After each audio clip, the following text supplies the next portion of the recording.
வாங்க இன்னைக்கு மார்க்கெட்ல நடந்த ஒரு செம்ம விஷயத்த பத்தி பார்க்கலாம். இன்னைக்கு நிஃப்டி 50ல ஒரு மேஜிக் நடந்துச்சே பாத்தீங்களா?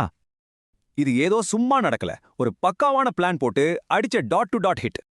ஏன் நிறைய ட்ரேடர்ஸ் இந்த மாதிரி பெரிய மூவ்ஸை மிஸ் பண்றாங்க? ஒரே ஒரு காரணம் தான், பயம்.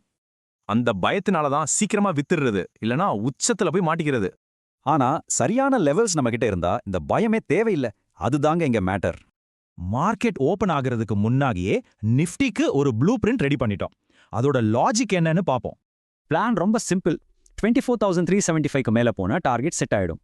மார்க்கெட் அந்த லெவலை உடைச்சதும் சும்மா ராக்கெட் மாதிரி 226 பாயிண்ட்ஸ் மேல போச்சு. சரி, ஃபைனல் டார்கெட்டுக்கு எவ்வளவு பக்கத்துல போச்சு? வாங்க பார்க்கலாம். நம்ம டார்கெட் 24,601.92. இன்னைக்கு மார்க்கெட் தொட்ட ஹை 24,601.70.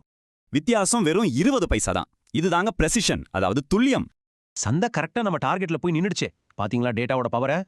மார்க்கெட்ல பணம் அதிர்ஷ்டத்தால வராது, லாஜிக்கால தான் வரும். இதுதான் விஷயம்.